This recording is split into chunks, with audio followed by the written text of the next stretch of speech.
Hello, nous c'est Léa et Pauline, passionnées de tech. Vous écoutez Erreur 404, le podcast où l'on échange, on discute et on vulgarise la tech qui fait du bien. Parfois high-tech, parfois low-tech, mais toujours avec curiosité. Dans les transports, en cuisinant, en faisant du sport ou juste pour faire passer le temps.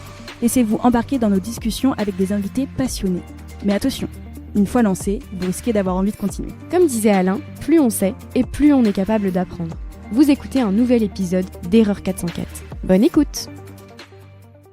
2025 a marqué le début de la décennie internationale de la cryosphère, déclarée à l'unanimité par l'ONU le 13 août 2024. Une reconnaissance sans précédent de l'urgence scientifique liée à l'étude des glaces terrestres et marines. La cryosphère, ensemble des glaces continentales, des calottes polaires, des glaciers, de la banquise et du pergélisol, joue un rôle central dans la régulation du climat global.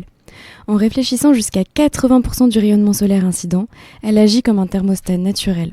Pourtant, son déclin accélère, observé depuis plusieurs décennies, amplifie les boucles de rétroaction climatique. Réduction de l'albédo, libération de méthane piégé dans le pergélisol et perturbation des courants océaniques comme la circulation thermohaline. Les conséquences sont mesurables. Élévation du niveau des mers, modification des régimes hydrogéologiques et déstabilisation des écosystèmes polaires et alpins. Pourtant, malgré son importance, la cryosphère reste sous-étudiée et sous-financée. La cryosphère n'est pas un enjeu parmi d'autres. C'est le cœur battant de l'équilibre climatique. Sa disparition accélère le réchauffement, menace les écosystèmes et met en péril des millions de vies. Cette décennie doit permettre d'accélérer les recherches interdisciplinaires, modélisation climatique haute résolution, surveillance par satellite et étude des interactions entre la cryosphère, l'océan et l'atmosphère. L'objectif, comprendre pour mieux agir. Dans cet épisode, nous explorons, à travers le parcours et les recherches d'un représentant de la génération cryosphère, pourquoi la cryosphère est à la fois notre dernier rempart et notre plus grande urgence. Bienvenue dans ce nouvel épisode de podcast sur Erreur 404.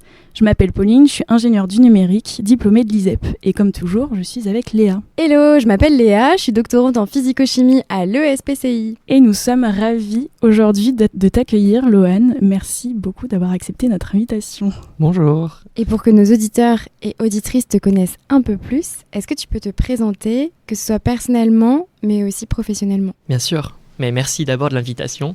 Moi, je m'appelle Lohan Renaud, je vis à Paris et je suis doctorant en physique au laboratoire de physique de l'École normale supérieure, donc à l'École normale supérieure et à Sorbonne Université. Je travaille sur la glace et les hydrates, et en particulier comment on peut stocker du gaz à l'intérieur de ces hydrates. Et le gaz qui m'intéresse, c'est l'hydrogène pour des applications vers le stockage de l'énergie. Donc je fais ça au niveau théorique, je fais des simulations. Voilà, ça c'est un peu ce qui définit moi au niveau professionnel. Et maintenant au niveau personnel, je suis originaire d'un petit village du sud des Deux-Sèvres où j'ai grandi. Donc j'ai grandi dans la campagne française et je suis quelqu'un d'assez passionné par plein de choses. Ça a été de la magie à l'astronomie ou plus récemment la voile. Et je pense qu'on va en parler un peu plus. Voilà. Merci beaucoup pour cette présentation. Hâte de découvrir juste après tout ça. Et avant de justement rentrer dans le cœur du sujet, on a 2 questions traditionnelles au sein de notre podcast. La première, qu'est-ce qui te fascine dans la tech ? Moi, souvent, quand je pense à la tech, surtout au monde qui nous entoure, souvent je prends un pas de recul et je me dis, waouh, on a été quand même assez fort de créer tout ce qui nous entoure. On est capable de communiquer avec l'autre bout du monde. Quand j'étais en Arctique, on n'avait pas de réseau, mais on pouvait quand même communiquer plus ou moins facilement avec l'extérieur. En tout cas, le capitaine pouvait le faire. On peut maintenant créer des chaînes de pensée avec l'IA. Donc on va de plus en plus loin et ça me fascine. Si on compare ça par rapport aux autres espèces, évidemment, il y a plein d'autres espèces qui ont énormément appris et qui ont énormément d'avance par rapport à nous sur certains domaines, comme par exemple la communication, ou des choses comme ça, ou l'harmonie de vie avec la nature. Mais ça, c'est quelque chose qui me frappe assez avec la tech. Donc voilà, ça me fascine. Par contre, ça me fait aussi un peu peur parce que c'est tellement puissant justement qu'on en arrive à avoir quelque chose peut-être de dangereux parfois ou qui peut menacer certaines choses bien établies dans le monde. Et voilà. Très bonne transition justement vers la deuxième question. Qu'est-ce que tu voudrais justement qu'il arrive dans le monde de la tech ou au contraire ne pas du tout arriver ? Non, pour moi, donc voilà, effectivement, je l'ai dit, la tech, c'est quelque chose de fascinant qui peut nous permettre d'aller plus loin, d'améliorer nos connaissances. Et je l'utilise tous les jours en tant que physicien avec des supercalculateurs. On utilise trois calculateurs nationaux qui nous permettent de faire des simulations pour aller comprendre la matière à l'échelle atomique. Et c'est vraiment fondamental. Donc bien sûr, j'en suis un très grand utilisateur et un petit peu défenseur. Mais j'aimerais peut-être dire que ce que je ne voudrais pas qu'il arrive, c'est qu'on continue d'envisager que la tech soit une solution à tous nos problèmes. Et elle peut aider, bien sûr, mais il ne faut pas l'envisager comme la réponse aux problèmes de notre siècle. Donc voilà. C'est hyper intéressant et c'est aussi un peu pour ça qu'avec Pauline, on a voulu créer le podcast. C'est que dans tous les discours un peu politiques, notamment sur les questions environnementales, mais pas que, même aussi sur les inégalités sociales, etc., en fait, on a l'impression que la tech, c'est un peu le petit drapeau sorti en disant « Non, mais moi, j'ai des ingénieurs, j'ai des scientifiques qui travaillent sur ça. » Ouais. Et ouais, je pense que, justement, tu parlais un peu entre magie et science, et dans le... je trouve que c'est fascinant, et on pourra en parler plus tard, mais c'est fascinant le lien qu'il peut y avoir entre ces deux domaines. Mais je pense que pour le public, parfois, ils ont l'impression qu'en fait, justement, la science, c'est un peu cette magie qui peut tout résoudre. Ouais, et ça, c'est un grand danger, parce que il m'arrivait d'entendre, du coup, avec cette expérience arctique, d'entendre dans des lieux très hautement symboliques en France, comme par exemple le ministère des Affaires étrangères, des discours où certains ingénieurs viennent expliquer qu'on pourrait réépaissir la banquise ou certaines zones en pompant de l'eau en dessous de l'Arctique, par exemple, et en la faisant geler au-dessus, à la surface. Et évidemment, le bilan carbone est désastreux de tout ça, mais aussi pas que. Il y a évidemment la menace sur les écosystèmes et tout le reste. Donc, c'est évidemment quelque chose que j'aimerais pas du tout voir arriver. Trop intéressant, et on va en parler plus dans l'épisode. On a décidé de structurer l'épisode en 3 parties. Donc d'abord se consacrer à ton parcours, puis à tes recherches dans un second temps, et enfin que tu nous expliques ton expédition polaire dans le cadre de tes recherches autour de la cryosphère. Donc est-ce que tu es prêt ? Bien sûr, avec plaisir. Eh bien parfait, commençons avec la première question. Justement, comment t'es devenu fasciné par les sciences? Comment ça a commencé? Est-ce que c'était déjà depuis tout petit ou plus récemment? J'ai réfléchi un peu à cette question avant et j'ai cherché dans mes souvenirs, et je pense que j'ai commencé la science comme beaucoup d'entre vous peut-être avec des kits de chimistes ou des kits d'électricité. Je me souviens des trucs avec des panneaux solaires et je m'amusais à faire ça dans ma maison ou dans mon jardin. Mais bon, ça s'est resté un petit peu comme ça. Et après, je me suis rendu compte que quand même la science, ça permettait d'expliquer ce qui nous entourait et de comprendre le monde. Donc c'était un peu un langage à parler pour comprendre le monde qui nous entourait. Et ça, je pense que c'est la première chose qu'on fait quand on est enfant. On essaie de comprendre le monde qui nous entoure, on s'en fiche de la politique, on s'en fiche d'autres choses. On essaie d'expérimenter et de comprendre le monde. Et je pense que je suis resté un grand enfant. Et donc, j'ai toujours envie d'essayer de comprendre le monde. Donc voilà, c'est comme ça que j'ai aimé la science. Et après, je me suis mis du coup à l'astronomie. J'ai commencé à pratiquer depuis mon jardin. C'était la porte d'entrée vers la physique. C'était le truc le plus facile à faire quand on habite à la campagne, regarder le ciel. Après, donc, j'ai utilisé des télescopes et des choses comme ça. Et voilà, c'est comme ça que je suis rentré dans la science. Trop bien. On a tous ce petit kit à la maison qu'on a pu le faire. Oui. Oui, même, j'en discutais aussi avec plutôt des filles de mon âge. Et parfois, en fait, on a l'impression qu'on n'a pas eu ces kits scientifiques. Alors qu'en fait, par exemple, tous les kits de savon, etc., les kits de parfum, pareil, c'est de la science, c'est la science des mélanges. Et il y en a qui se cachent un peu partout. Ou même ceux qui font de la cuisine. Notre dernière invitée, justement, c'est venu par un peu la science des aliments, des choses du quotidien aussi. Alors tu dirais que quand je faisais les mélanges dans mon jardin de plantes avec de l'eau, je faisais déjà de la science? Je pense en vrai un peu. Bon, alors ça remonte à très loin. Ça dépend pour la soupe des cailloux, parce que ça on l'a tous fait, je suis pas sûre. Je pense que là l'idée c'était faire le truc le plus dégoûtant possible. Oui. Et justement, tu te dis que tu pratiques l'astronomie en amateur, et moi ça m'interroge beaucoup. Parce que donc, je pense que déjà l'idée aussi, une idée un peu préconçue, c'est qu'on peut faire de l'astronomie partout, mais pas du tout, parce qu'il faut justement pas avoir, je suppose, plein de lumière de ville. Et j'avais un peu des questions sur comment en fait tu fais pour te procurer du matériel, Et justement, comment en fait tu peux te lancer dans l'astronomie en amateur du jour au lendemain parce que ça te passionne et comment en fait on fait pour vraiment arriver à avoir des belles images ou même juste profiter de de ce loisir? Ouais. Je peux commencer par donner comment j'ai fait et après comment je pense que c'est le mieux de faire. Mais c'est pas si loin à la fin. L'astronomie, j'ai un peu découvert en regardant le ciel évidemment. Et après, j'ai eu la chance de rencontrer un astronome amateur dans le coin, pas trop loin de chez moi. Et ce mec-là était super passionnant parce qu'il faisait, depuis son jardin, il avait un truc tout automatisé. Donc déjà, quand je suis rentré, tu sais, il peut ouvrir le toit automatiquement, il peut aligner son télescope automatiquement. Et j'étais là comme un enfant avec les yeux pleins d'étoiles. J'étais là, je veux faire ça un jour. Et en plus, il faisait des mesures. Par exemple, il mesurait la rotation du Soleil depuis son jardin et c'était utile pour les scientifiques. Et donc j'étais là, waouh, on peut à côté de chez moi, dans le village d'à côté, faire ça. Ouais.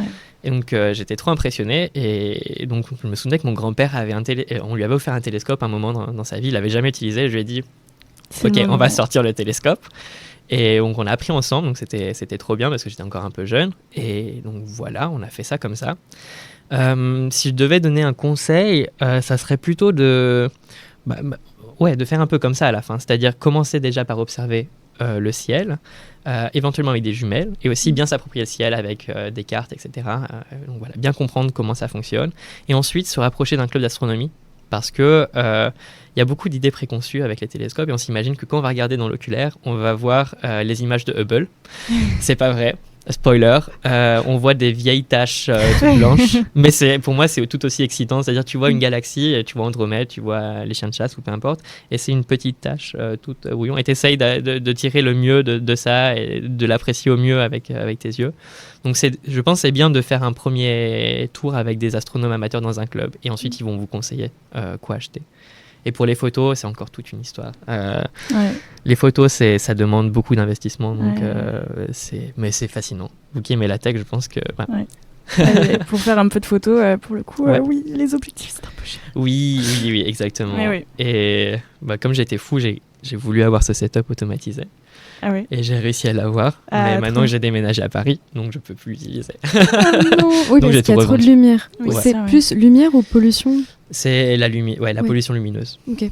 Ah oui, mais c'est pas parce que je sais que j'avais lu, ou j'en avais parlé avec quelqu'un. Je veux dire, il n'y a pas de lien avec, par exemple, des villes qui sont plus polluées et du coup, tu vois moins bien le ciel. Je sais pas. Si, bien sûr, bien sûr. Par exemple, à Paris, si tu essayes de mettre un télescope, tu vas avoir, et tu veux faire de la photo avec, tu vas avoir. En fait, tu vas avoir le signal de la lumière de la ville qui va rentrer et du coup, tu auras moins de signal sur bruit. Oui, non, une fois, c'est Pauline du coup qui fait beaucoup de photos, elle avait réussi à prendre, tu m'avais montré une photo où tu avais réussi à avoir le contraste un peu des étoiles dans le ciel. Et je l'ai trouvé, mais comment elle a fait? Du coup, je faisais comme ça, j'étais en Bretagne, je levais mon téléphone, ça ne marchait toujours pas. Mais oui. Ouais, c'est fantastique, je vous conseille. Ouais, beaucoup de paramètres à avoir.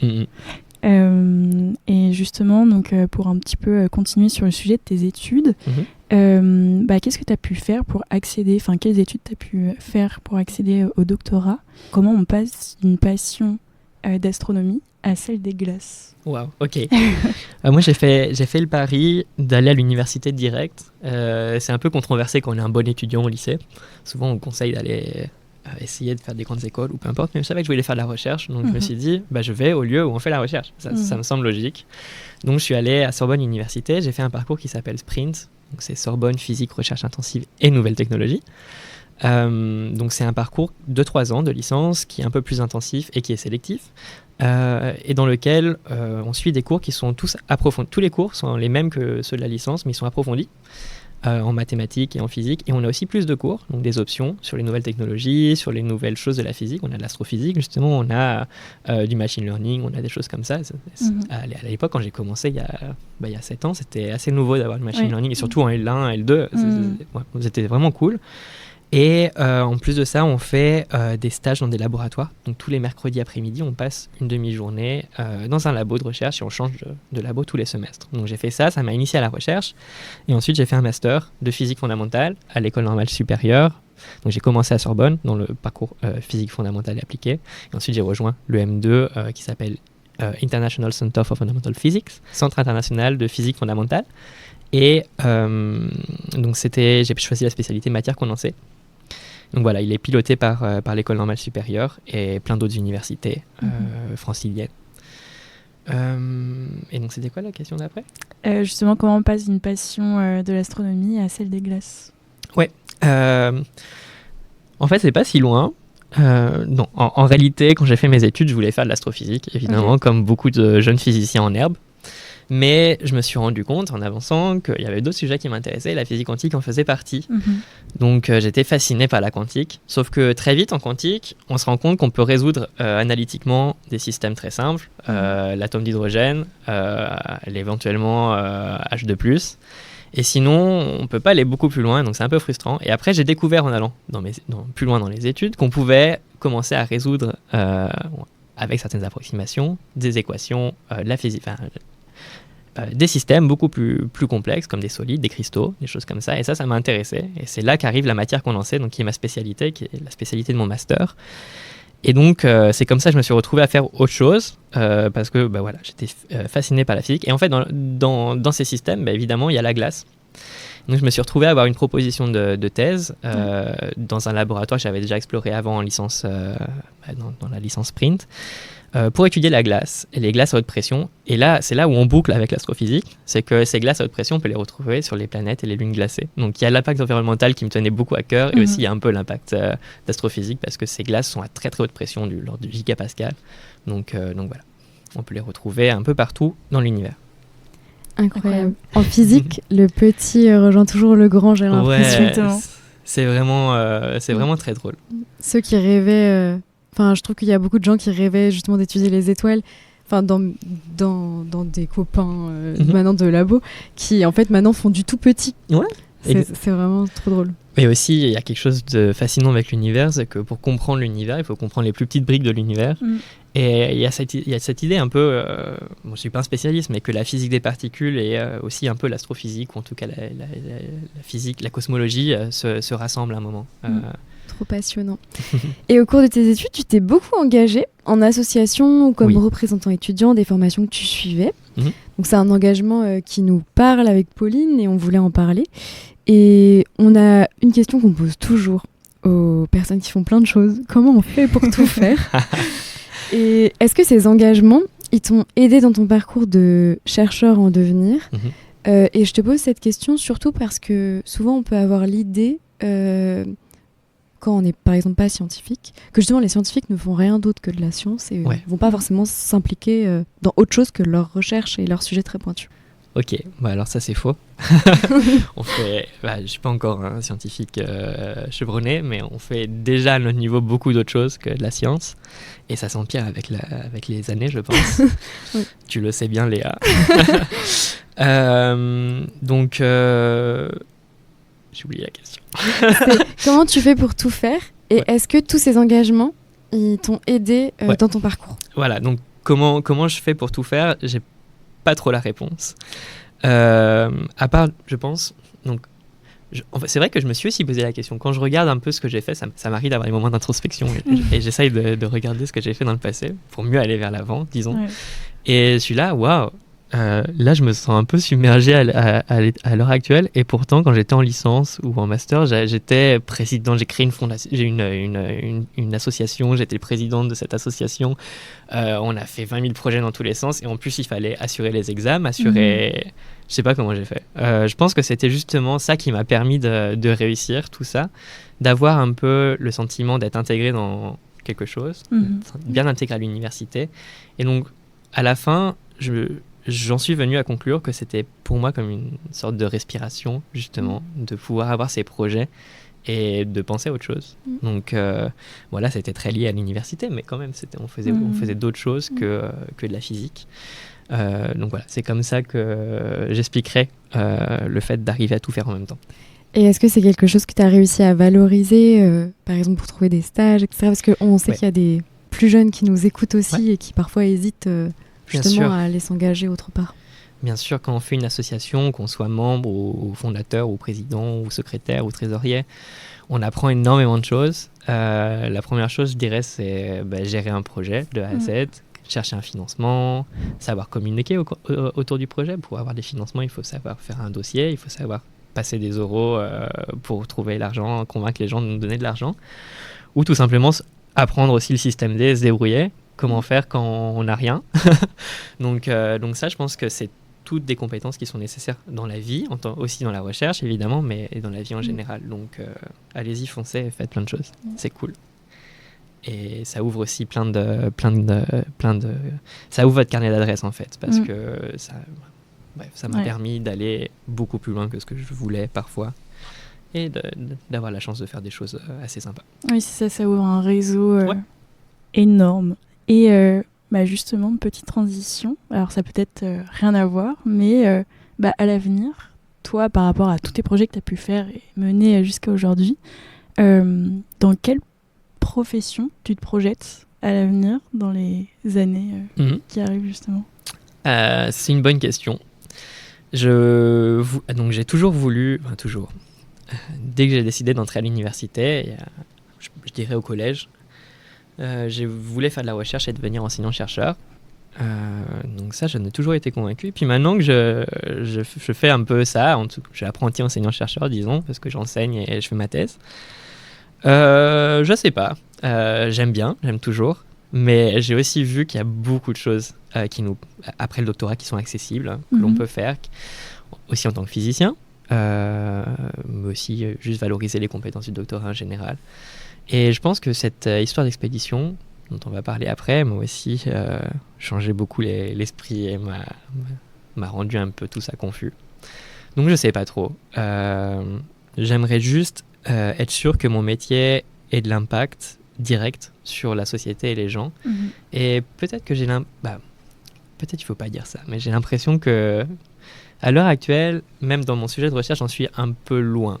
C'est-à-dire qu'évidemment, ça a un impact, ça aide la recherche fondamentale, mais j'aimerais peut-être toucher un peu plus directement les gens et avoir l'impression de faire quelque chose de très utile maintenant, puisqu'on en a besoin. Oui, ce qui est vraiment dans la continuité, effectivement, de tes projets, de tout ce que tu as pu faire. Mais je suis d'accord, on en parlait justement avec Pauline une fois après un épisode. Et c'est vrai que ce soit dans la recherche ou même dans l'innovation aussi, parce que tu as des projets qui vont jamais sortir. Je trouve que c'est toujours quelque chose qui est assez compliqué en fait de se positionner dans qu'est-ce que tu apportes, quoi. On apporte plein de choses, c'est sûr, mais c'est sur du long terme. Peut-être c'est un des aspects qui me dérange, mais sur lequel je reviens en fait, dans le sens où j'étais évidemment fasciné par la recherche. On dit qu'on est chercheur, qu'on fait avancer, progresser le monde, c'est vrai, mais je trouve l'échelle un peu trop longue. Donc, oui. Je pense aussi c'est comme j'ai l'impression que ça s'arrange avec l'âge. Oui. En parlant avec des chercheurs qui sont un peu plus âgés, j'ai des chercheurs et des chercheuses, j'ai l'impression que comme eux, ils ont plus d'impact maintenant sur ce qui a été converti en chose pour les gens. Et dans la suite de l'épisode, on va justement parler de cette incroyable expédition que tu as vécue sur le 3 mâts. Je vais essayer de dire son nom, mais ça va être dur. Stastrad-Lemkul, mais je suis même pas sûre de le dire bien moi-même. Ça avait l'air de sonner beaucoup mieux que moi. Et donc ça a été largement médiatisé par plusieurs revues. Et dans ces mises en avant, on te présente souvent comme le scientifique qui est passé de Mel dans les Deux-Sèvres à cette expédition pour la protection de l'Arctique. Et c'est une dimension qui nous parle beaucoup avec Pauline, qu'on n'a pas eu du tout en fait l'occasion pour l'instant d'aborder sur le podcast. C'est celle de la ruralité, donc entre grosses guillemets, parce que maintenant c'est beaucoup utilisé un peu à tort et à travers. Maintenant j'ai l'impression que certaines personnes dans des conférences que je vais écouter, ils parlent de ruralité alors qu'en fait ils viennent d'une petite ville qui est pas Paris. Donc c'est pas ça. Enfin là voilà. Et c'est une des raisons un peu combiné avec la volonté justement d'attirer plus de profils techniques et scientifiques féminins pour lesquels on a fondé le podcast, de parler aussi à ces personnes qui sont plus éloignées, parce que quand il y a des actions de médiation, c'est souvent sur Paris ou souvent dans des grandes villes, et on ne va pas du tout accéder aux enfants, aux adultes aussi, qui sont du coup dans les territoires plus ruraux. Et du coup, comme je viens aussi un peu, pas de Paris, je sais pas si je peux dire de la ruralité, mais du fin fond de la Bretagne. Ma question c'était, comment tu as été au courant des possibilités qui existaient ? Et est-ce que le manque de connaissances qui est souvent décrite par les lycéens qui en fait, étudient pas des grandes villes, en fait, ils savent pas que ça existe. Est-ce que pour toi, ça a été le plus grand défi à relever ? Le plus grand, je sais pas, mais oui, un défi. Alors, je sais pas à quel point tu mets le seuil de la ruralité, mais j'ai grandi dans un village de 500 habitants, donc je pense que. Mais je pense que c'est bien de le dire parce que souvent maintenant, c'est vrai que je sais plus. J'étais à une conférence et il y avait une journaliste, elle disait, je viens de l'agglomération principale de Lyon. Bah non, c'est pas la ruralité, madame. Ouais, non. Donc ouais, je pense que je suis un peu plus rural que cette dame. Et en fait, au lycée, j'avais la chance d'être un bon étudiant et donc d'avoir été un peu repéré par certains profs et d'avoir une bonne équipe pédagogique aussi, ce qui n'est pas toujours le cas, mais bon, quand même, il y en a beaucoup des bons profs. Et un jour, ma prof de maths, Madame Gontard, si elle passe par là, m'a dit tu devrais t'intéresser quand même à regarder, à faire une prépa ou même continuer le lycée dans les grands lycées parisiens, Henri IV, Louis le Grand et tout. J'étais là, ok, j'ai aucune idée, j'ai jamais entendu parler de ces lycées, donc c'est la première fois pour moi que j'entendais parler de ça. Et puis du coup, c'était en seconde, c'était très tôt. Donc j'ai commencé à chercher un peu moi-même.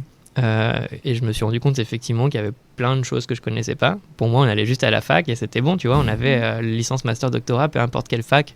Bon, aussi évidemment, si tu vas à Paris, à Sorbonne ou peu importe, ça semble un peu mieux. Mais j'avais cette impression que, comme au lycée, le bac, la licence, le master et le doctorat, c'est pareil partout. Et en fait, non, et surtout, il y a des grandes écoles qui existent. Ça, je ne savais pas trop, surtout aussi que mon milieu, ma famille n'a pas du tout fait d'aussi grandes études, entre guillemets. Donc j'ai dû chercher un peu par moi-même, faire des portes ouvertes. Je me souviens, j'avais été à Paris à l'époque pour faire les portes ouvertes de différents instituts et écoles. Et ouais, du coup, c'est comme ça que j'ai su. Donc heureusement, il y a cette prof qui m'a un peu lancé sur la piste. Et bon, j'en ai fait un peu à ma tête et j'ai décidé d'aller à l'université et pas de rejoindre ces grandes écoles, ces grands lycées. Ah oui, c'est intéressant d'en parler parce qu'il y a toujours un peu ces deux parcours qui sont complètement parallèles alors que ça pourrait en fait se rejoindre, tu vois, aujourd'hui en France. Et dernière petite question sur la partie un peu ton parcours. C'est une question où j'ai toujours pas de réponse pour moi-même, mais comment on réussit à s'épanouir dans une ville comme Paris en tant qu'étudiant quand ce qu'on a connu est complètement différent? Ouais. Je pense que moi j'ai la réponse de ça. En tout cas pour moi, c'est que justement Paris était tellement différent quand je suis arrivé que j'étais là à avoir toutes les opportunités possibles et me dire waouh, j'ai un terrain de jeu où je peux faire plein de choses, que ça soit culturel, rencontrer des nouveaux gens, des nouvelles personnes. Aussi à l'université, on avait la chance d'être très libre et aussi très soutenu. Donc les initiatives étudiantes étaient toujours les bienvenues, donc on pouvait avoir l'esprit créatif et ça c'était cool. Bon, il y a ça dans toutes les universités, je pense, mais en tout cas l'idée que à Paris tout est faisable ou tout est possible, ça m'a rendu un peu fou. Donc j'étais très content de ça et j'ai vraiment adoré. J'ai adoré Paris, j'adore toujours Paris. Je sais pas si j'y finirai ma vie, probablement pas, parce que j'aime aussi quand même un peu la campagne, mais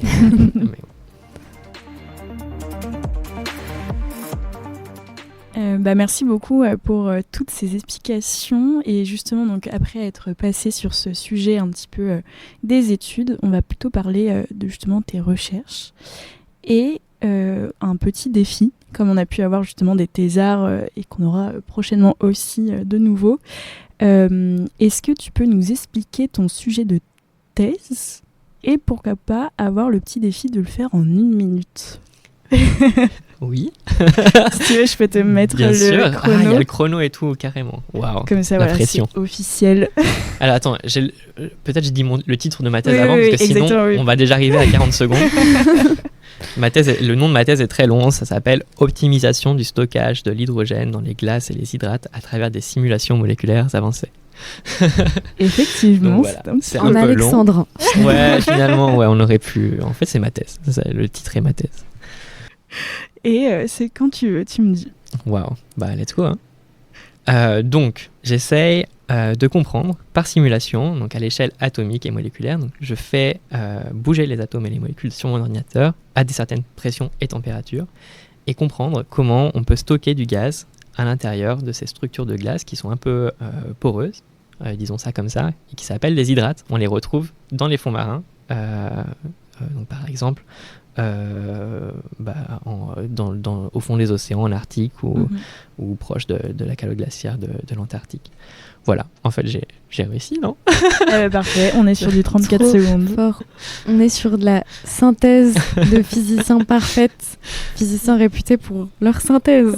Ouais, désolé, peut-être c'est un peu court, mais... Non, c'est parfait. Parfait. C'était très clair. Non, mais c'est vrai, quand on regarde les thèses de physique, quand tu compares les quantités de pages de manuscrits en physique ou en chimie, moi ça m'impressionne toujours. Ouais. C'est vrai que nous on est assez court. Concis. Et justement, quelle est la journée type d'un physicien théorique? Parce qu'on a eu quelques indices avec le pitch, mais qu'est-ce que tu fais concrètement? Est-ce que tu as une journée type déjà? Eh bien, je pense pas. Mais je peux essayer de vous décrire une journée, disons, typique. Pas type, mais typique. Évidemment, j'arrive au labo et je commence à lire mes mails, mais ça, je pense que tout le monde fait ça. Je réponds à mes mails. Et ensuite, quand je suis de bonne humeur et motivé, je commence à lire la littérature qui vient de paraître sur mes sujets. Je dois avouer, c'est pas tous les jours, parce que souvent il y a quelque chose qu'on a envie de faire rapidement ou continuer un truc qu'on a laissé la veille. Donc le mieux c'est d'essayer de continuer à s'informer un peu quand même. Et après, je lance des simulations. Donc j'ouvre. Ce qu'on a dans mon domaine, c'est qu'on utilise des super ordinateurs il y en a 3 en France, et on a accès à ces ordinateurs via ce qui s'appelle le terminal. Donc c'est des lignes de code, disons, de commandes. On envoie des commandes et on se connecte à ces ordinateurs, et je peux regarder si mes simulations ont bien tourné, si elles sont finies, si je dois les relancer. Et donc c'est ce que je fais souvent le matin quand j'arrive. Donc déjà je fais le check-up de mes simulations, et après le reste du temps, soit j'en lance de nouvelles, soit j'analyse mes données. Donc je prends les résultats de mes simulations, je les emmène sur mon ordinateur et je fais l'analyse de données, comme un expérimentateur ferait avec les résultats de ses expériences. Mais moi, c'est les simulations. Et voilà, le reste du temps, on passe beaucoup de temps à faire des meetings quand même, avec les encadrants ou avec d'autres personnes et collaborateurs. Et la dernière chose, c'est aussi que j'enseigne. Donc je pense que c'est pour ça aussi qu'il n'y a pas trop de journée type, parce que ça dépend des jours. Mais je dirais que j'enseigne 2 à 4 heures par semaine. Donc voilà, il faut le prendre en compte dans la journée. Il faut aussi prendre en compte la préparation des enseignements et la correction des copies. Voilà. Et t'enseignes dans quelle... t'enseignes quoi? Quelle matière? Ouais, j'enseigne une première matière qui est traditionnelle, l'électromagnétisme, pour des licences. Voilà. Et la deuxième matière que j'enseigne est beaucoup moins traditionnelle, et je suis fier de l'annoncer. J'enseigne une matière qui s'appelle Sciences et Magie. Wow. Donc voilà. Hyper intéressant. Ouais, c'est pour des licences 1, et on leur apprend, c'est très tech d'ailleurs, on leur apprend à créer un tour de magie basé sur la physique. Ils vont dans un Fab Lab et ils utilisent les imprimantes 3D, les découpeuses laser ou peu importe tout ce qu'ils ont à portée de main pour créer un tour de magie qui est basé sur la physique, et donc qu'on leur a appris ou qui eux-mêmes ont cherché un peu. Trop bien. C'est incroyable. C'est vraiment cool. C'est trop cool. Ouais, ça me rappelle, j'avais fait pareil un projet en électronique où c'était un tour de magie, on devait du coup le refaire en utilisant la physique électronique. Trop cool. Voilà, c'était trop marrant. C'est trop chouette. Mais ouais, je trouve ça hyper intéressant. Puis même comme les élèves sont directement en contact avec le Fab Lab, ils font, ils font comme ils peuvent dans leur à leur rythme. Et du coup, je trouve que c'est trop bien. C'est trop bien de les voir s'épanouir. Au début, ils sont tout timides au Fab Lab, et après, ils se rendent compte qu'ils peuvent revenir et faire des choses pour eux-mêmes. Et ça, c'est trop bien. C'est trop bien. Trop bien. Sans transition. Justement, pour reparler un petit peu du projet juste après. En décembre dernier, l'UNESCO du coup a lancé la décennie de la cryosphère. Est-ce que tu peux nous définir en quelques mots justement qu'est-ce que c'est, et notamment les enjeux qui y sont liés, et pourquoi cette thématique est une priorité aujourd'hui? Ouais, vous l'avez très bien dit dans l'introduction, mais je vais le refaire. Donc la cryosphère, c'est, pour faire simple, avec l'esprit du physicien, c'est tout ce qui est gelé à la surface de la Terre. Donc les glaciers, tout ce qui est au pôle. Et donc, c'est un peu comme le climatiseur de la planète à la fin. C'est cette grosse surface blanche qu'on voit depuis l'espace sur la Terre. Et qui dit surface blanche dit réflexion des rayons lumineux vers l'atmosphère et vers l'extérieur. Et c'est pour ça que c'est le climatiseur, c'est-à-dire que ça réfléchit la lumière du soleil. Et donc, ça en quelque sorte, ça permet d'avoir moins de chaleur à la surface de la Terre. Le truc, c'est que notre climatiseur, il tombe un peu en panne et il fond très vite. Et d'ailleurs, dans les zones arctiques, par exemple, la cryosphère fond 4 fois plus vite qu'ailleurs. Enfin, en tout cas, le réchauffement est 4 fois plus important. Donc c'est un peu alarmant. Au Svalbard, c'est 8 fois, si mes chiffres sont bons. Donc voilà, notre climatiseur tombe en panne, il fond, et il y a plus de chaleur. Comme il y a plus de chaleur, il y a moins de glace. Comme il y a moins de glace, il y a moins de surface blanche, il y a moins de réflexion, et c'est un cercle vicieux. Donc ça menace évidemment le climat, mais aussi en fait tout un tas d'écosystèmes, parce qu'il y a des gens, il y a des petites espèces qui vivent en dessous de ces glaces ou qui ont besoin des températures faibles en Arctique et en Antarctique, ou même plus proche de chez nous, dans les glaciers aux Alpes par exemple. Ouais. Donc voilà, ça c'est assez préoccupant en fait. On a l'impression que c'est des sujets qui sont très loin de nous, en Arctique, en Antarctique, et qui ne nous touchent pas du tout. Donc déjà c'est faux, comme je l'ai dit, puisqu'il y en a en Europe. Et en plus de ça, même si c'est très loin, tout est mondial, global. Et donc les effets qui se passent à 4000 km de chez nous nous impactent directement. On peut penser à l'élévation des niveaux de la mer. Donc c'est 58 mètres si l'Antarctique venait à fondre et 7 mètres si la calotte glaciaire du Groenland venait à fondre. C'est des chiffres alarmistes, mais vraiment préoccupants. Et voilà, donc c'est des effets qui sont trop importants pour être abandonnés, et on a besoin d'agir maintenant. C'est pour ça que l'UNESCO et l'ONU en fait ont lancé cette décennie d'action des sciences de la cryosphère. Et donc voilà. Merci beaucoup pour cette définition. Et effectivement, comme tout est lié, chaque action, j'ai envie de dire, tout est lié et a un impact forcément sur nous. Ouais. Ça fait un peu peur, mais c'est comme ça. En fait, moi je pense surtout, et on en a parlé aussi dans d'autres épisodes, c'est surtout, on en a parlé aussi au début du podcast, avec l'utilisation de la technologie. Aujourd'hui, si on utilise l'intelligence artificielle, pour nous, c'est une simple action juste d'écrire sur un ordinateur, mais cette action équivaut à que ce soit envoyé dans un data center et provoque justement beaucoup d'émissions à effet de serre. Tout est caché, mais existe vraiment. C'est ça. Je vais pleurer. Allez, prenez le train cet été. Merci.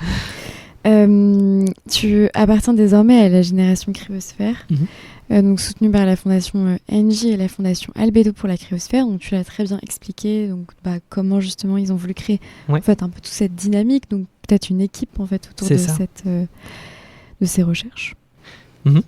Et comment as-tu connu cette opportunité et voulu t'engager dans ce programme qui est hyper aventureux? Ouais, je vais juste dire quelques mots sur la génération cryosphère, juste pour que tout le monde comprenne bien de quoi il s'agit. Mais l'idée, c'est ça. Il y a eu la décennie d'action des sciences de la cryosphère qui a été proclamée par l'ONU et l'UNESCO. Et en France, une des idées... je ne sais pas vraiment d'où elle vient, probablement du gouvernement ou quelque chose comme ça. Ça a été de créer la fondation Albedo pour la cryosphère, et que cette fondation s'allie avec la fondation Engie pour avoir un peu d'argent, et créer ce qui s'appelle la génération cryosphère. Donc c'est 16 jeunes doctorants francophones, pas français, francophones, qui travaillent tous dans des thématiques différentes. Donc de l'histoire à la chimie, à la physique, à la biologie, la géomorphologie. Voilà, pour pas oublier ma collègue. Et donc, créer une espèce de ligue de jeunes qui vont être intéressés demain sur les sujets liés à l'Arctique, et qui vont se compléter les uns les autres par leurs différents backgrounds. Donc ça, c'est l'idée de la génération cryosphère. Et j'ai oublié la question. Comment t'as connu cette opportunité? J'ai fait une réponse de politique et j'ai oublié la question. non, c'était hyper intéressant. Moi, je pensais que c'était pas que des francophones. Ah oui. Je pensais que c'était des internationaux. Ah non, c'est francophone. C'était l'action. C'était, je pense, une action française issue de cette décennie des sciences de la cryosphère. Et l'expédition c'est 16 doctorants. Non, c'est, ok. ouais, c'est ça. Donc l'expédition, c'était 80 personnes environ. Oui. Donc des chercheurs, mais aussi des doctorants du monde entier, pour le coup. Donc nous, on était 16 en tant que génération Cryosphère à l'intérieur, mais il y avait beaucoup d'autres gens de beaucoup d'autres programmes, beaucoup d'autres pays. Ok, mais ça, on aura le temps d'en parler tout à l'heure. Ouais. Mais justement, comment tu as connu cette opportunité et tu t'es dit, ok, c'est pour moi? Ouais, alors j'ai eu la chance. C'est que j'ai une amie, une très bonne amie, Francesca, qui a reçu ce mail depuis son labo, depuis son université, pour dire, voilà, la France, à travers la Fondation NJ, cherche, la Fondation Albedo et la Fondation NJ cherchent 16 doctorants francophones pour aller en mission en Arctique et devenir un peu les représentants de la nouvelle génération qui veut protéger la cryosphère. Donc elle était un peu triste parce qu'elle ne pouvait pas participer, elle ne travaillait pas sur un sujet lié à l'Arctique. Elle a pensé à moi, très gentille, elle m'a envoyé le mail. Et je pouvais pas non plus m'inscrire parce que j'étais pas à cette époque-là, j'étais pas à l'université, son université, c'était un appel vraiment spécifique à son université. Mais plus tard, j'ai trouvé un appel plus général qui était ouvert à tout le monde.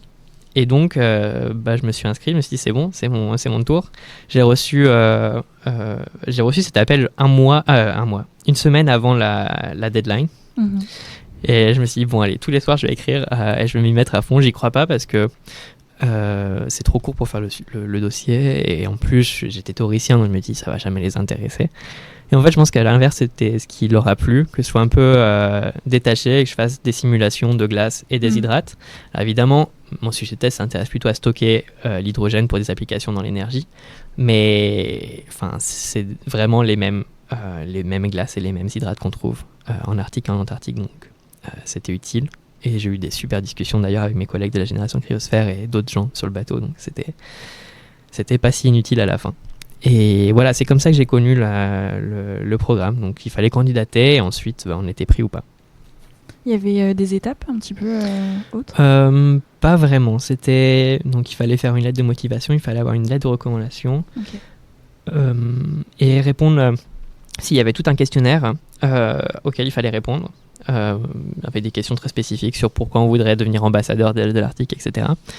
Mais voilà, c'était quand même assez général. Et une fois que ton dossier était envoyé, tu avais tout fini. Par contre, pour l'expédition, on pourra en reparler peut-être après, c'était là où il y avait la vraie sélection. C'est-à-dire que tu ne pouvais pas embarquer sur le bateau sans certaines étapes obligatoires.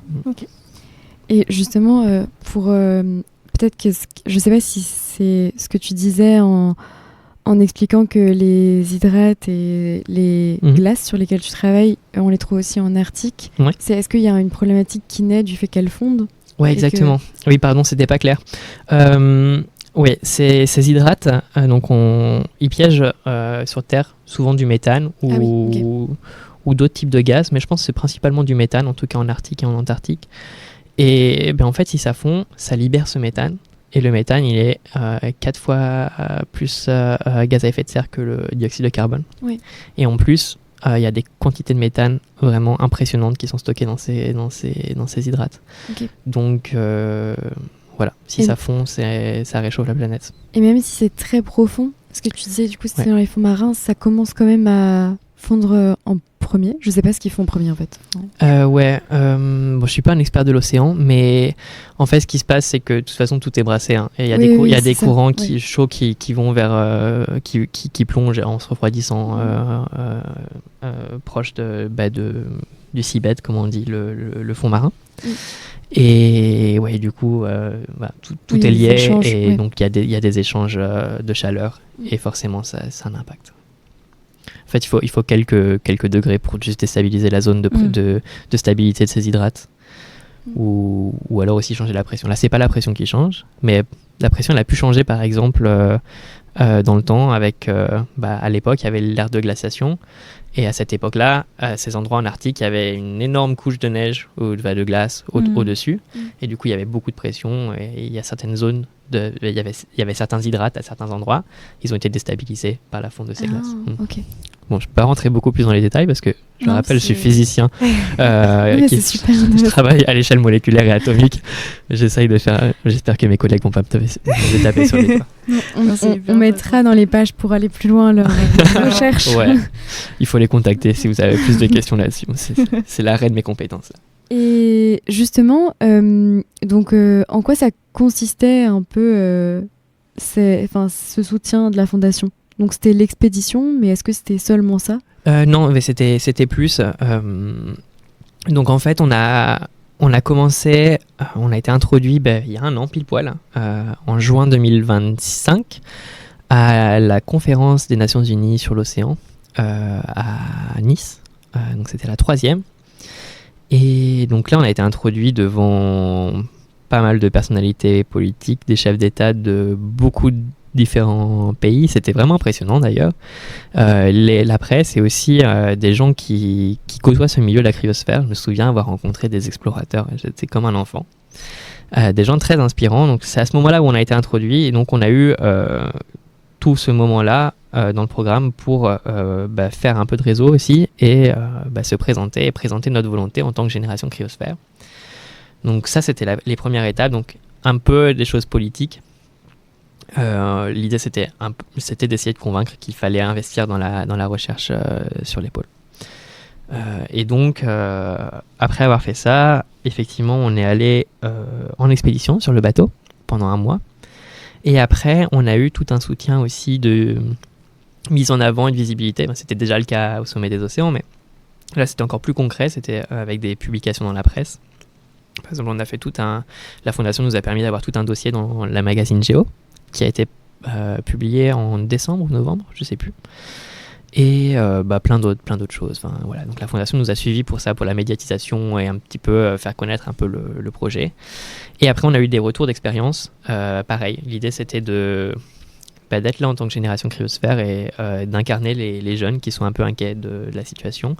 Donc on a été invité à différents événements aussi plus ou moins politiques, plutôt politiques disons, comme par exemple au ministère des Affaires étrangères en décembre, où c'était le lancement de la décennie francophone de la cryosphère. Et donc évidemment là on était en tant que représentants et témoins de cette génération et de l'importance de préserver la cryosphère. Donc voilà, disons que c'était l'expédition et aussi tout un à côté d'ambassadeur, et j'ai vraiment beaucoup aimé cette dualité, d'être un peu mis... C'était un peu un tremplin quand même pour connaître d'autres gens du milieu et voilà, vraiment essayer de défendre un peu la cryosphère. Et c'est ça qui m'a vraiment plu dans le programme, c'est que j'étais toujours intéressé par avoir des actions pour l'environnement, mais c'est pas évidemment trier ces déchets, c'est la base déjà par exemple, mais j'ai l'impression que c'est une goutte d'eau dans l'océan, et avoir l'opportunité d'un coup de se retrouver, je sais pas, face à Emmanuel Macron et de lui dire voilà, moi je travaille sur les glaces et je suis préoccupé par la situation, voilà. Bon, évidemment ça va pas lui changer sa vie ou sa journée, mais peut-être ça peut semer une petite graine directement et en tout cas tu sens que tu as un peu plus d'impact peut-être. Et ça j'ai vraiment apprécié de pouvoir avoir la parole grâce à ça, et c'est ce qui m'a fait aussi candidater au-delà de l'expédition. Ouais, ce rôle ce rôle de porte-drapeau. C'est ça, pouvoir enfin prendre la parole et dire des choses. Trop bien. Maintenant qu'on a vu un peu plus en global justement les enjeux de ta recherche et de son contenu, c'est le moment un peu plus technique où justement on peut se lâcher. Est-ce que tu peux nous expliquer de manière vulgarisée qu'est-ce que c'est le quantum locking, si je ne me trompe pas, et en quoi c'est important justement sur ton sujet de recherche? Ouais, vous êtes bien renseigné. Merci d'avoir lu mes publications. Merci Google Scholar. Quantum locking. Alors c'est très spécifique, donc je vais essayer de vulgariser au mieux. Mais l'idée c'est que donc, j'étudie une phase de glace qui s'appelle... donc c'est un hydrate d'hydrogène. Donc, c'est de la glace dans laquelle on met l'hydrogène. Et à très haute pression, donc pour les spécialistes, disons autour de 2,5 gigapascal et plus, et à température ambiante, ou même en dessous, on a une phase qui s'appelle la phase C2, peu importe, c'est son nom, et donc elle contient de l'hydrogène et de l'eau. Et il y a un moment, on s'est rendu compte que le comportement de cette glace, quand on la comprime, est lié au comportement de l'hydrogène qui est à l'intérieur. C'est-à-dire que si on commence à comprimer la glace, les molécules d'eau se rapprochent les unes des autres. Et il y a un moment où on ne peut plus comprimer la glace dans toutes les directions de la même façon, parce que les molécules sont trop proches les unes des autres. Et une des seules façons de continuer à la comprimer. Et la façon la plus naturelle pour la glace, c'est que les molécules d'hydrogène qui sont à l'intérieur vont commencer à s'aligner. Elles sont désordonnées au début, elles tournent dans tous les sens. Elles vont commencer à se figer dans une certaine direction pour qu'on puisse continuer à compresser la glace dans des directions. Et du coup, cette glace-là, à un certain moment, elle se déforme parce que du coup, les molécules s'alignent dans une direction, il y a une déformation de la glace. Et c'est ce qu'on appelait le quantum locking, donc le verrouillage quantique de l'hydrogène, parce que tous ces effets-là sont des effets quantiques qui viennent de la séparation des niveaux d'énergie de la molécule d'hydrogène entre les niveaux ortho et para, pour les spécialistes de la physique. Donc voilà, ça vient vraiment de ça, et c'est la physique quantique, la mécanique quantique qui protège ça. C'est pour ça qu'on appelait ça dual quantum locking. Eh bien, on est bien renseigné maintenant. Je crois que j'ai compris. C'était clair ? Ouais, franchement, oui. En fait, ça s'aligne, ça déforme. Ouais, c'est exactement ça. Et ce qui est fou, c'est que c'est mesurable expérimentalement. La déformation, on peut vraiment la voir. Donc, ça, c'est fou. Ouais. Mes collègues expérimentateurs l'ont mesuré, et ça, c'est trop excitant. Ah, c'est incroyable. Trop bien. Je pense que ça va être hyper intéressant de voir ça. Oui. Et on a teasé pendant tout le long du podcast qu'on allait parler de l'expédition polaire, donc il faut bien en parler. Et on peut commencer par un vrai faux. Donc on a demandé à notre entourage des idées reçues sur une expédition comme la tienne. Et il y avait beaucoup de fantasmes autour de ces thématiques. Donc je te l'ai dit avant l'épisode, mais on a enlevé celle qu'on m'a sortie au labo de Il a mangé du phoque. J'ai pas mangé de phoque. Comme ça, tu réponds tout de suite. Donc le but, c'est que tu répondes seulement par vrai ou par faux, et ensuite on pourra détailler. Ok, donc je dis juste vrai ou faux pour l'instant, et je me retiens. Exactement, c'est pas un exercice facile. Tu as rencontré des Inuits. Vrai. Le soleil ne se couche pas. Vrai et faux. Tu as eu le mal de mer. Un petit peu. Les conditions de voyage sont plutôt luxe. Faux. Tu t'es senti seul. Faux. Et la dernière, tu as vu des baleines. Vrai. Est-ce que tu veux revenir sur certaines de ces affirmations ? Tu as rencontré des Inuits ? Oui, on a eu la chance d'avoir sur notre bateau donc 80 personnes. Effectivement, tout à l'heure, j'ai dit 80 personnes, donc des chercheurs, mais aussi, je les ai oubliés malheureusement, les Inuits. On avait, une dizaine d'Inuits peut-être. Alors Inuits, mais aussi membres d'autres communautés comme les Samis, par exemple, du nord de la Norvège. Et ils avaient tout âge, c'est-à-dire il y avait des gens de notre âge, mais aussi des plus vieux. Donc c'était vraiment intéressant pour pouvoir discuter avec eux et comprendre un petit peu leurs différents points de vue, parce qu'ils n'ont pas le même point de vue du monde entre les jeunes et les plus vieux Inuits. Mais ils ont quand même aussi des points communs, évidemment. Et ça, c'était vraiment trop intéressant. Ouais, ça doit être incroyable. Ouais. Surtout quand c'est intergénérationnel comme ça, où tu peux vraiment apprendre de leur expérience. Clairement, et en plus on est sur leur territoire, on traverse l'océan Arctique qui a été traversé par leurs ancêtres, et donc ils ont tellement à nous apprendre et à nous raconter. Et aussi ils nous remettent un peu à notre place en disant, voilà, on le fait avec le bateau là, mais mon ancêtre il a fait en canoë. Donc, on est des petits joueurs quoi. Ouais, c'est ça. La deuxième, c'était le soleil ne se couche pas. Je sais pas si tu peux revenir. Oui, j'ai dit vrai et faux parce que en fait, il se couche pas en été, et en hiver, il se lève jamais. Donc on avait des jours de 24 heures parce qu'on était en août. Donc le soleil rase l'horizon, ça s'appelle le soleil de minuit, et donc le ciel prend une teinte orangée et c'est magnifique. Donc voilà. Je sais plus si on l'avait dit, mais pendant combien de temps tu étais parti et à quelle période ? Je suis parti un mois en août 2025. Et peut-être ces deux propositions qui vont assez bien ensemble. Tu as eu le mal de mer et les conditions de voyage sont luxe. J'ai eu le mal de mer plus ou moins par rapport à mes copains. En fait, je sais pas ce qui s'est passé, mais au tout début, quand la mer était assez plate, j'ai commencé à ressentir un peu on faisait les tours. C'est vrai que c'était le début, et donc on faisait le tour du bateau, on est monté, on est descendu dans la cale, il y a 3 ou 4 étages pour descendre tout au fond. Et il y a un moment où je me sentais plus trop bien, donc j'ai pris une pilule contre le mal de mer. Et après, ça allait le lendemain, je me souviens, là mes copains commençaient à se moquer un peu de moi. Et le lendemain, on a eu des vagues de 7 mètres. Et j'étais en mode tout va bien, c'est bon, je suis adapté. Et eux, ils étaient tous en train de vomir ou pire. Oh non. Et donc j'ai fait le travail de tout le monde sur le bateau à ce moment-là. Enfin, en tout cas, j'ai remplacé beaucoup de mes copains parce qu'on faisait des quarts. Donc on avait peut-être on pourra en parler, mais on avait beaucoup de responsabilités sur le bateau. Et donc il fallait prendre leur place puisqu'ils n'étaient pas bien, évidemment. Donc voilà.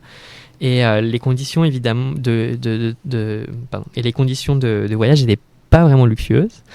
Donc on était sur un vieux 3-mâts qui date de 1907, si je dis pas de bêtises. Donc ce bateau qui s'appelle le Statsraad-Lemkul, qui est un bateau norvégien, c'était un bateau allemand à l'époque. Et donc il faut vraiment imaginer le bateau de Pirates des Caraïbes pour les auditeurs. Très grand, 100 mètres de long sur 48 mètres de hauteur. Ah oui. Et en fait, on a vécu comme les marins de l'époque. Donc on dormait dans des hamacs, par exemple. Ouais, on était tous dans la même pièce. Donc évidemment, il y a les officiers, les capitaines qui ont des cabines. Mais nous, voilà, il faut savoir qu'on n'était pas des passagers, on était un membre de l'équipage. Donc on était des membres de l'équipage. Et voilà. Et d'ailleurs, les officiers nous ont dit que c'était beaucoup plus confortable de dormir dans les hamacs que dans leur beau lit en bois. Parce que quand la mer est agitée, ils font les deux côtés de leur lit quand ils dorment. Et nous, on reste tranquillement dans le hamac. Donc non, c'était vraiment pas du luxe, mais c'était franchement pas du tout non plus horrible. C'est-à-dire qu'on avait tout ce qu'il fallait pour bien manger. On avait une très bonne cantine, des très bons cuisiniers. Ça, c'est super important sur un bateau. Et aussi de quoi se laver, de quoi se brosser les dents, de quoi... Voilà. C'était franchement très très bien au milieu de l'Arctique. Donc on va pas se plaindre. Trop bien. Et donc tu ne t'es pas senti seul parce que membre dans l'équipage. Ouais, c'est exactement pour ça que j'ai répondu non, parce que évidemment la famille est loin, on peut pas la contacter parce qu'on n'a pas de réseau. Mais bon, franchement, t'es avec 80 personnes tout le temps H24. Il n'y a pas vraiment d'espace personnel ou privé sur le bateau, à part quand t'es dans ton hamac. Donc non, je me suis jamais senti seul. Et la dernière, c'était du coup, tu as pu voir des baleines? Oui, on en a vu beaucoup d'espèces de baleines. Mes collègues biologistes pourraient vous en parler beaucoup mieux que moi. Mais c'était magnifique. Je me souviens d'une famille de baleines qui est passée autour du bateau. Et on était en train de hisser les voiles. Je pense qu'on était d'ailleurs tous sur le bord parce qu'on faisait une très grosse manœuvre où il fallait soulever quelque chose de très lourd. Et là, on avait, je pense, 5 ou 6 souffles de baleines autour de nous. Et c'était vraiment magnifique. Bon, évidemment, on en a vu tout le long du voyage. C'était un peu nos compagnons de route. Aussi beaucoup d'autres espèces. Et c'était fantastique de voir les baleines. Ça va être trop beau. Ouais. En plus, forcément, dans le milieu naturel. Clairement. Incroyable. Ouais. Et c'était quoi, justement, l'itinéraire du voyage? Ouais, on est parti du sud du Groenland, la capitale qui s'appelle Nuuk. Donc on a pris le bateau à partir de ce moment-là. On a remonté le long des côtes, la côte ouest du Groenland jusqu'au nord. Et on devait faire ce qui s'appelle le passage du Nord-Ouest. Alors le passage du Nord-Ouest, c'est un peu l'Everest des marins. C'est-à-dire que c'est un passage qui est ouvert qu'un mois dans l'année. Si les conditions sont bonnes, il peut ne pas être ouvert aussi. Et qui traverse, donc qui permet d'aller de l'océan Atlantique à l'océan Pacifique en passant par l'archipel nord-canadien. Et c'est une route maritime qui a été, juste pour l'info, c'est une route maritime qui a été très convoitée depuis le XVe siècle pour faire du commerce avec l'Asie. Parce que c'est la route la plus courte pour y aller. Bien sûr, c'est la route la plus difficile. Et donc c'est pour ça que c'est l'Everest des marins. Et donc justement, c'est là qu'arrive mon histoire. C'est qu'on a essayé de rentrer dans l'embouchure du passage du Nord-Ouest et on a été bloqué par les glaces et les icebergs. En fait, il y avait trop d'icebergs pour permettre d'avoir une navigation sereine. On ne voulait pas faire le Titanic avec le bateau. Et donc, on a dû faire demi-tour à ce moment-là. Notre bateau en bois était très beau, mais ne permet pas de naviguer avec autant d'icebergs. Donc, pour notre sécurité, on a été dérouté vers le sud du Canada et on est arrivé en Terre-Neuve. Trop bien. Ouais. Et justement, tu en as parlé un petit peu tout à l'heure, donc quand justement tes amis n'étaient pas forcément très bien, qu'est-ce que tu peux faire justement comme un peu journée type? Ouais, alors là pour le coup la journée est vraiment cadrée, parce qu'on est membre d'un équipage, donc on sait ce qu'on doit faire tout le temps. Donc le temps sur le bateau est divisé en quarts, puisqu'il faut naviguer toute la journée, toute la nuit. Et donc, il y avait 3 quarts. Moi, j'étais dans le quart qui s'appelait blanc, c'est-à-dire qu'on travaillait de 4h à 8h, donc du matin et du soir. Ok. Donc, à ce moment-là, on faisait de la navigation. Donc, quand on fait ces quarts, juste pour dire rapidement, on a globalement 5 ou 6 tâches. Donc, soit on fait rien parce qu'on n'a pas de tâche qui nous a affecté, donc on reste sur le pont et on attend les ordres. S'il faut hisser des voiles, on est là pour hisser les voiles, ou s'il faut prendre la relève de quelqu'un, on est là aussi pour ça. Sinon, il y a des actions spécifiques qui durent toute 1 heure. Donc, soit on est à la barre, donc on suit le cap donné par le capitaine, soit on est à ce qui s'appelle la Fire Watch, donc on regarde s'il n'y a pas de départ de feu, donc on fait tout le tour du bateau, toutes les demi-heures. On rentre dans toutes les pièces et on vérifie qu'il n'y a aucun départ de feu. Okay. Et c'est aussi la personne qui règle le temps sur le bateau. Donc elle sonne une cloche toutes les demi-heures, donc à chaque fois qu'elle fait le tour du bateau, pour signifier l'avancement du quart, parce que les marins n'avaient pas de montre à l'époque. Ouais. Et donc il y a ça. Ensuite il y a le lockout, donc c'est être à l'avant du bateau et vérifier qu'on ne va pas heurter d'obstacles, et en particulier ici des icebergs. Donc autant vous dire que comme il y avait beaucoup d'icebergs dans la région, il y avait un professionnel toujours avec nous. Heureusement. Et la buoy watch, donc c'est à l'inverse, c'est être à l'arrière du bateau et vérifier que personne n'est passé par-dessus bord. Okay. Donc là c'est le dernier contact avec le bateau. Et sinon, eh bien, quand on fait aucun de ces 5 choses, on peut être affecté à des tâches de nettoyage, parce qu'on est un équipage. Donc voilà, on peut se retrouver à nettoyer le pont ou les zones dans lesquelles on dormait. Alors par chance, comme mon quart était de 4h à 8h, même si on devait se lever tôt, on nettoyait pas les toilettes, puisque c'était l'équipe de nuit, disons, de minuit à 4h qui le faisait. Donc on a eu beaucoup de chance pour ça. Sauvé par l'équipe précédente. Voilà. Et sinon, le reste du temps, évidemment, on avait des temps de repas et on faisait de la science comme on pouvait. Donc, il y a toujours de la science qui se faisait. Il y a une coordinatrice scientifique qui faisait de la science H24 dès qu'elle pouvait, dès qu'on pouvait s'arrêter ou faire des prélèvements. Et donc, on pouvait la rejoindre aussi si on avait le temps et l'énergie. Parce que entre tout ça, on avait aussi 2 heures de cours par jour, données par des spécialistes ou par les Inuits, justement. Et sinon, on essaye de dormir un peu. Donc, je dormais, je pense, 4h30 par nuit ou 4 heures par nuit pendant un mois. Oh là là, t'es assez sportif. L'école d'été la plus sportive. Ouais, mais franchement, ça valait le coup de pas trop dormir. Incroyable. Et qu'est-ce que t'as appris en voile ? Parce que là, on a une... de mon côté, il y a des Bretons qui écoutent. Donc là, qu'est-ce que t'as appris ? Ouais. Alors, j'ai appris évidemment beaucoup de choses. Comme je l'ai dit, c'est un très grand 3-mâts. Il y a énormément de boots. Pour le dire, donc les cordes, pour ceux qui ne savent pas. De cordes, de boots et de voiles différents. Donc on a appris déjà à savoir qui sert à quoi. Donc évidemment, vous avez déjà vu un 3-mâts, je pense, ou pas, mais il y a énormément de cordage partout. Donc on a appris déjà à savoir quel boot permet de hisser quelle voile. Et quelle est l'utilité des voiles. Ensuite, on a appris évidemment à faire des nœuds. On est monté dans les mâts. On a appris à replier ou déplier les voiles. On a appris la navigation traditionnelle aussi, donc au sextant. Alors, il faut savoir que sur le bateau, donc ce bateau, comme j'ai dit, il est centenaire, donc il a connu la guerre. Et il a été capturé par les nazis à un moment donné. Et un des seuls héritages de ça, c'est qu'il reste un sextant nazi sur le bateau.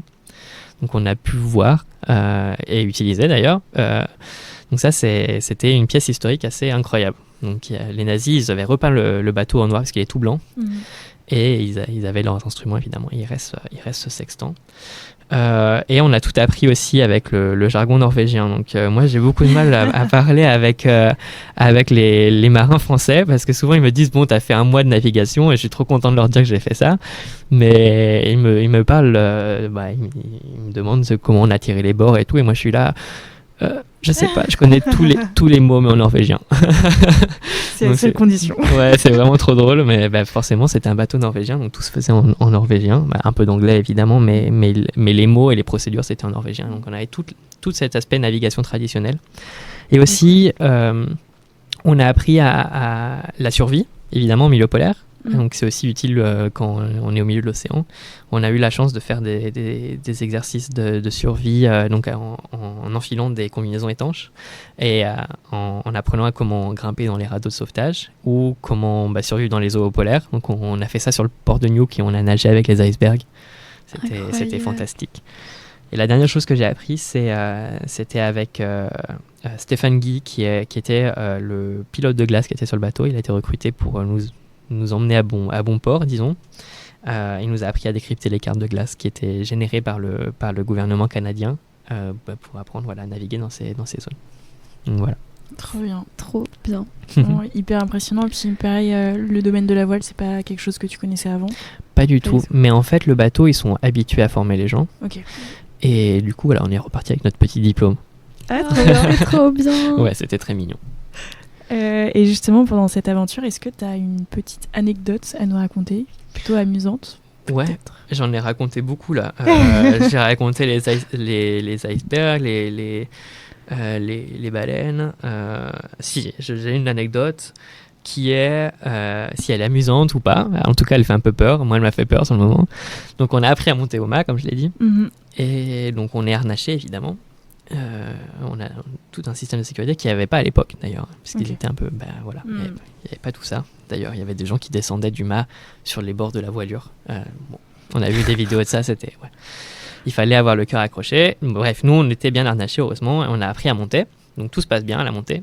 Et là, je commence à vouloir descendre, sauf qu'on monte avec des grosses bottes parce qu'il fait froid, et puis sur un pont il faut des bottes, et donc on sent pas vraiment ce sur quoi on marche. Alors, je commence à descendre, il y a un petit dévers, je ne sais pas si vous voyez, imaginez le bateau de Pirates des Caraïbes, il y a la plateforme, il y a un petit dévers de cordage, et donc tu vois pas où tu mets tes pieds parce que ça va de l'autre sens, donc tu peux pas voir. Et je pensais être dessus la corde et j'y étais pas.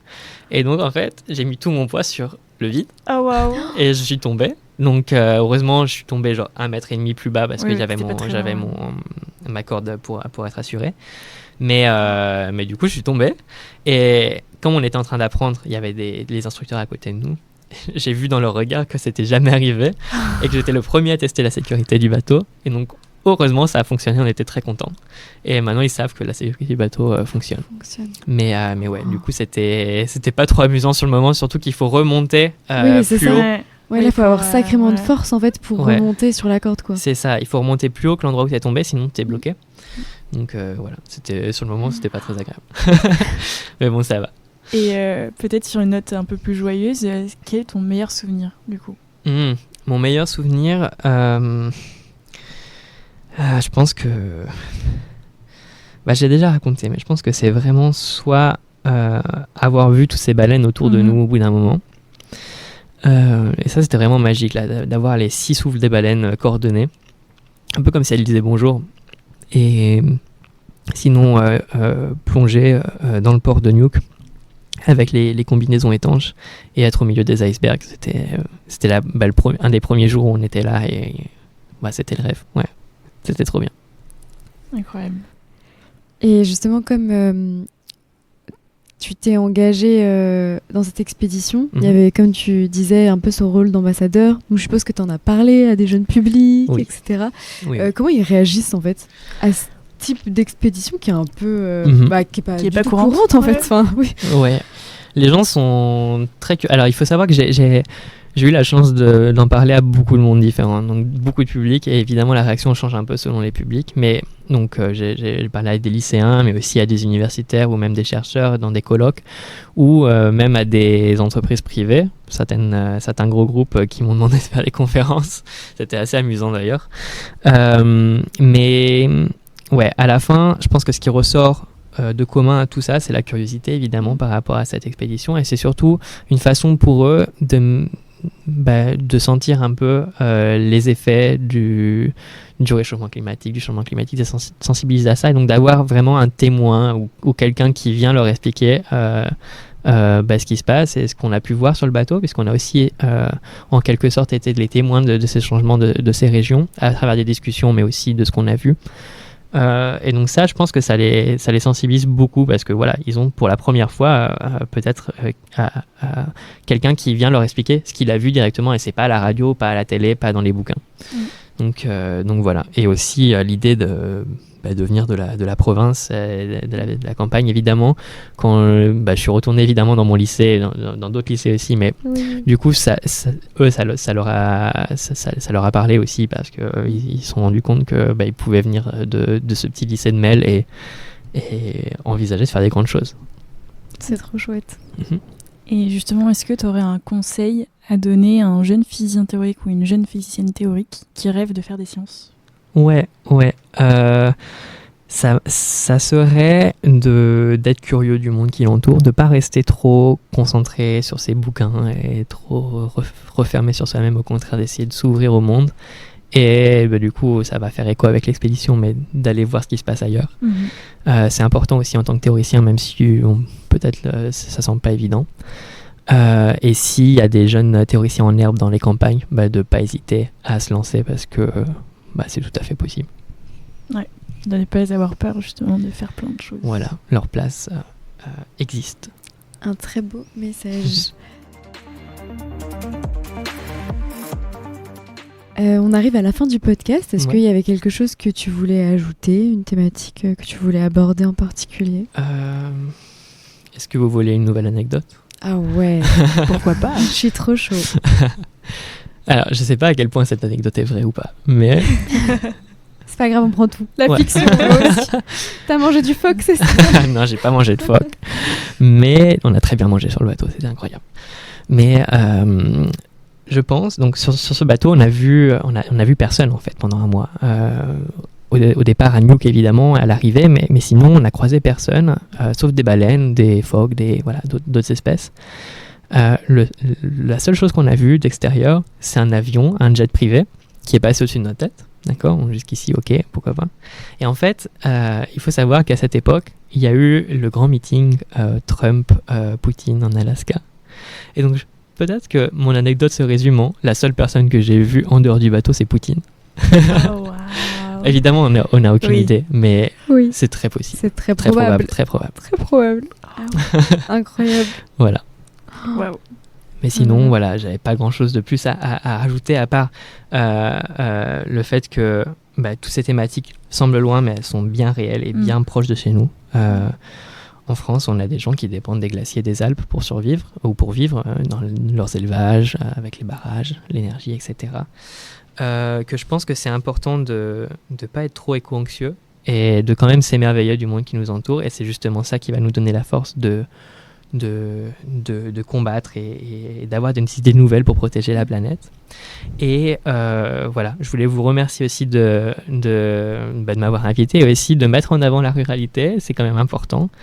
Voilà, montrer que tout est possible, que tout n'est pas réservé à l'élite parisienne. Évidemment, il y a des choses qui sont plus dures d'accès que d'autres, mais la première barrière, c'est l'autocensure. Donc, cassez-la et allez-y, foncez. Et donc, le mot de la fin serait que s'il y a un lycéen d'un petit village qui regarde les étoiles ce soir, qui se demande si ce monde est pour lui, la réponse est oui, on a besoin de vos regards. Merci beaucoup, Loane, c'est très beau. Merci beaucoup pour sa participation au podcast. Merci beaucoup pour l'invitation. Vous avez pu découvrir dans cet épisode une discussion avec Loane, un passionné d'astronomie devenu chercheur et explorateur le temps d'une expédition polaire. Nous espérons que cet épisode vous aura permis de vous interroger sur les enjeux de la cryosphère et auront remis en question vos engagements au quotidien pour en faire un peu plus pour la planète. N'hésitez pas à consulter notre page de ressources pour prolonger votre apprentissage et à faire partager le podcast à votre entourage qui se pose également des questions, comme nous. C'est déjà la fin de cet épisode d'Erreur 404.